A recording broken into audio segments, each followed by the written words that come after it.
चलिए बच्चों, आज मैं पढ़ाऊँगा बैंड थ्योरी। तो चलिए देखते हैं बैंड थ्योरी क्या होता है। What are the bands? जब हम मॉलिक्यूल या एटम कंसीडर करते हैं उसके हम होमोलोमो कंसीडर करते हैं, होमो लोमो कंसीडर करते हैं।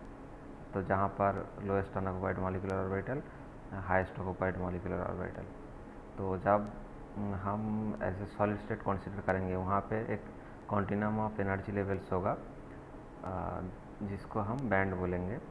तो यहाँ पर होमोलोमा का कॉन्सेप्ट उतना ज़्यादा नहीं आएगा। और किस किस तरह की बैंड होता है वो हम देख लेते हैं। वैलेंस बैंड है। Outermost shell electrons are called valence band electrons. मतलब जो आउटर मोस्ट होगा, कोई ऑर्बिटल होगा, सपोज 2s 3s ऐसा होगा, जो फील्ड होगा मतलब इलेक्ट्रॉन से ऑक्युपाइड होगा, उसको हम वैलेंस बैंड बोलेंगे। Often called as highest energy occupied band. It can be partially or completely filled and can never be empty. तो वैलेंस बैंड एम्प्टी नहीं हो सकते, ठीक है। तो अगर टोटली फिल होगा या पार्शियल फिल होगा तो इसको हम वैलेंस बैंड बोलेंगे। कंडक्शन बैंड क्या है? कंडक्शन बैंड वैलेंस बैंड के बाद है, जो एम्प्टी भी हो सकता है, ज़्यादातर टाइम एम्प्टी रहेगा, और किसी किसी हाई टेम्परेचर में कभी कभी वो पार्शियली फील्ड होता है। तो देखते क्या बोलते हैं। When valence electron are loosely attached to the nucleus can easily move to the upper conduction band. मतलब वैलेंस बैंड में जब लूजली इलेक्ट्रॉन बाइंड होता है, वो इजीली अपर कंडक्शन बैंड में चला जाता है। Defined as the lowest unfilled energy levels. This band may be partially filled or empty. Current flow not possible when the conduction band is completely empty. तो valence band से electron conduction band में जा सकता है जब temperature high रहे, और यह अगर पूरा वैकेंट रहेगा तब इलेक्ट्रिसिटी और करंट फ्लो पॉसिबल नहीं है। बस। Forbidden band gap. Forbidden band gap क्या है? Separation between conduction band and valence band is called forbidden energy band और बैंड गैप। तो ये हमारा कंडक्शन बैंड, ये हमारा वैलेंस बैंड, इसका मिडिल का जो गैप है, यहाँ पे कोई इलेक्ट्रॉन नहीं रह सकता, इसको हम फॉरबिडन बैंड गैप बोलेंगे, ठीक है। No electron can stay in this gap. Greater the forbidden energy gap, more tightly the valence electron are held to the nucleus. मतलब इतना इसका अंदर जितना गैप होगा, वो इलेक्ट्रॉन यहाँ से यहाँ पे जाने में उतना ज़्यादा एनर्जी लगेगा। तो सो electron it's more likely to be bound with the nucleus when it's in valence band and having the high energy gap between conduction band and valence band. Now let's see what are insulator, semiconductor, conductor. Insulator, forbidden band gap is quite high, जहाँ पर band gap बहुत ज़्यादा होता है। Electrons cannot move from valence band to conduction band. Gap is about 10 electron volt. At T equal to 0 Kelvin, all electrons are usually in valence band. ज़्यादातर electron valence band में होगा। Resistivity 10⁻7 ohm metre, ठीक है। Let's see what is semiconductor. Electrical conductivity lies between insulator and good conductor. यहाँ पर insulator होगा, यहाँ पर कंडक्टर होगा। इसका मिडिल का जो पोर्शन, जो बैंड गैप वाला जो पोर्शन है, वह सेमीकंडक्टर दोनों के बीच में आता है। Energy band gap equal to 1 electron volt. Initially valence band is empty. तो यहाँ पर अगर ड्रॉ करें तो वैलेंस बैंड, ये वाला आपका conduction band empty and valence band is completely field. यहाँ पे कम्प्लीटली फील्ड होगा और एम्प्टी रहेगा कंडक्शन बैंड, और यहाँ पे valence band. When temperature raised, energy supplied, electrons move from valence band to conduction band, forbidden band gap decreases. तो ये वाला गैप डिक्रीज करेगा जब हम टेम्परेचर देंगे, और यहाँ से यहाँ पे इलेक्ट्रॉन जाएगा, और we will end up with conductivity. So that is called the semiconductor. Now conductor, absence of forbidden band gap, conduction band and valence band overlap.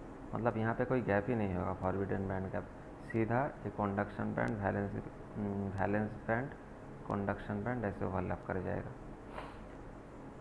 current flow is easily observed. Voltage or bias difference can cause electrical current output smoothly. ओके, schematically देखते हैं, insulator में gap बहुत ज़्यादा होता है, ये middle में बीच में जो न्यूट्रल जोन होता है उसको हम फर्मी लेवल बोलते हैं, और यहाँ पे जाना बहुत डिफ़िकल्ट है, इसलिए कंडक्शन नहीं होता है। सेमीकंडक्टर में गैप तो होता है लेकिन कम होता है, जिसकी वजह से usually at low temperature most of the electron will B located at the valence band, but when it's subjected to heating or room temperature then electron can move to the conduction band, जिसकी वजह से electron flow होगा और आपका whole flow होगा और semi conductivity मिलेगा। Conductor में क्या होता है, यूजुअली आपका बैंड ओवरलैप हो जाता है, जिसकी वजह से ये बस बायस डिफरेंस करने से ही कंडक्टिविटी देता है। ठीक है, now according to the band theory only partially filled valence band can show conduction. ठीक है, मतलब वैलेंस बैंड कोई है और कोई कंडक्शन बैंड है, वैलेंस बैंड पार्शियली फील्ड होगा तब जाके कंडक्टिविटी शो करेगा। Now let's consider an example 1A group का लिथियम है, 1:2s1 इसका electronic configuration. If you consider 2 lithium atoms and considering the 2s orbital, then we'll end up with this kind of orbital diagram, जहाँ पर energy difference, ये energy difference है और valence band इस half field, ये वाला valence band half field हो गया, ये भी हाफ वैलेंस बैंड है, तो ये दो मिला के वैलेंस बैंड जो हाफ फील्ड है। सिमिलरली इन लिथियम एटम्स, जब एन लेंगे क्या होगा, n number of lithium atoms all are singly occupied, ऐसे करके 2s, this will be half filled. Okay, now considering 2p, now we were only considering 2s, 2p यहाँ का conduction band है, 2p consider करते हैं, n नंबर ऑफ 2p ऐसे करके ये वाला पूरा एम्प्टी बैंड देगा, और 2s का n टाइम्स अगर लूँ तो हाफ फील्ड देगा।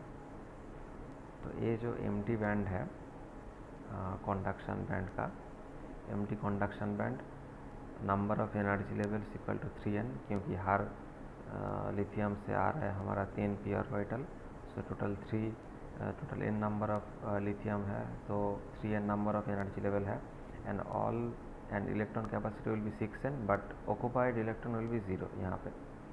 और सिमिलरली ये 2s के मामले में हमारा हाफ फील्ड होगा, क्योंकि हाफ ऑक्युपाइड है all the n atoms. Number of energy levels equal two electron present, total number of energy levels 2n and electron presence, electron capacity 2n and n equal to number of electron present, so यहाँ पे total n number of electron होगा,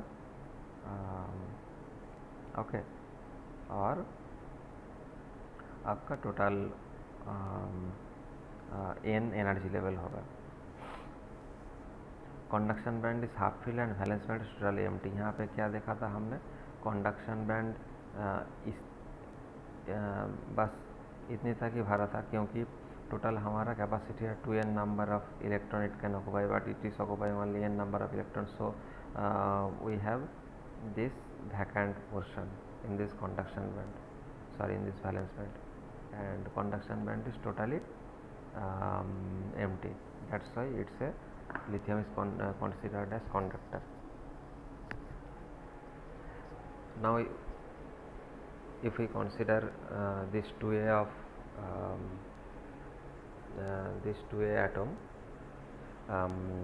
2a group का जो है beryllium है 1s2 तो n number of beryllium atoms जब होगा तब क्या होगा, तो यहाँ पे 2s हो गया, ठीक है, तो हर 2s में ये पूरा फील्ड है इलेक्ट्रॉन दो दो करके ऐसे, तो total completely field valence band 2n equal two electron capacity, तो हर एक 2s में दो दो करके है, इसीलिए हमारा 2s टोटल इलेक्ट्रॉन कैपेसिटी है, सो 2n ही इलेक्ट्रॉन है यहाँ पे, सो ये कम्प्लीटली फील्ड हो गया आपका वैलेंस बैंड। और कंडक्शन बैंड 2s और 2p अगर हम ले तो 2px 2py 2pz, तो यहाँ पे कम्प्लीटली वैकेंट रहेगा। तो बैंड थ्योरी के हिसाब से क्या है, अगर ये पार्शियली फील्ड हो तब जाके कंडक्टिविटी शो करता है, क्योंकि यहाँ पे अगर फुल फील्ड है so theoretically it should not have been showing electricity. So according to band theory beryllium is a insulator, but in real beryllium is conductor. It's due to the overlap between fully filled valence orbital valence band and totally empty conduction band. चलिए क्या होता है ना, यहाँ पे ये दोनों overlap कर जाते हैं ऐसे आके, तो ओवरलैप करने की वजह से यहाँ का इलेक्ट्रॉन इजीली यहाँ पे मूव कर जाता है, तो इसलिए कंडक्टिविटी शो करता है. Now conductivity of semiconductor in general कैसे होता है देखते हैं हम. Usually insulator at T = 0 kelvin, तो 0 केल्विन में इंसुलेटर जैसे बिहेव करता है, क्योंकि इलेक्ट्रॉन यहाँ पर लोकेटेड है वैलेंस बैंड में, जो कंडक्शन बैंड में जा नहीं सकते. Due to perfect covalent bond, covalent bond भी बहुत परफेक्ट होता है यहाँ पे. सिलिकॉन अगर हम देख ले तो कोवैलेंट बॉन्ड अच्छा ही है. Valence band are filled, valence band filled होता है, and no electron can move to the conduction band. But at room temperature some of the covalent bond breaks to create hole and electron can move to conduction band giving semiconductivity. तो यहाँ पर covalent bond अच्छा खासा है, ठीक है, जब low temperature में है से 0 केल्विन, और जब रूम टेम्परेचर में आता है कोई इलेक्ट्रॉन ऐसे मूव कर जाता है, जाके कंडक्शन बैंड ऑक्यूपाई कर लेता है और वैलेंस बैंड ऐसे एम्प्टी क्रिएट कर देता है, जिसकी वजह से इलेक्ट्रॉन फ्लो होगा और ये होल में मूव कर सकता है, इसीलिए ये एक सेमीकंडक्टिविटी शो करेगा. स्कीमेटिक अगर हम ऐसे देखें, suppose A B C D E ऐसा 5 एटम है, इसके अंदर कोवैलेंट बॉन्ड ऐसा है, एक कोई एटम कंडक्शन बैंड में मूव कर गया, कोई इलेक्ट्रॉन कंडक्शन बैंड में मूव कर गया और इसके होल क्रिएट हुआ है यहाँ पे. तो ये होल मतलब मूवमेंट मतलब क्या, इलेक्ट्रॉन यहाँ से यहाँ आएगा, यहाँ से यहाँ आएगा, यहाँ से यहाँ आएगा, यहाँ से यहाँ आएगा, ऐसे करके इलेक्ट्रॉन भी शिफ्ट होगा यहाँ से, और होल इस तरफ मूव करेगा. तो इलेक्ट्रॉन शिफ्ट का अपोजिट डायरेक्शन में करंट फ्लो होता है, यहाँ पे होता है, और इसके लिए भी करंट मिलेगा, और कंडक्शन बैंड में एक आपका इलेक्ट्रॉन है, ये भी करंट देगा, ठीक है. तो ऐसा हो गया, ये ऐसे इसका करंट देता है. चलिए फिर अगले वीडियो में मिलते हैं. Thank you.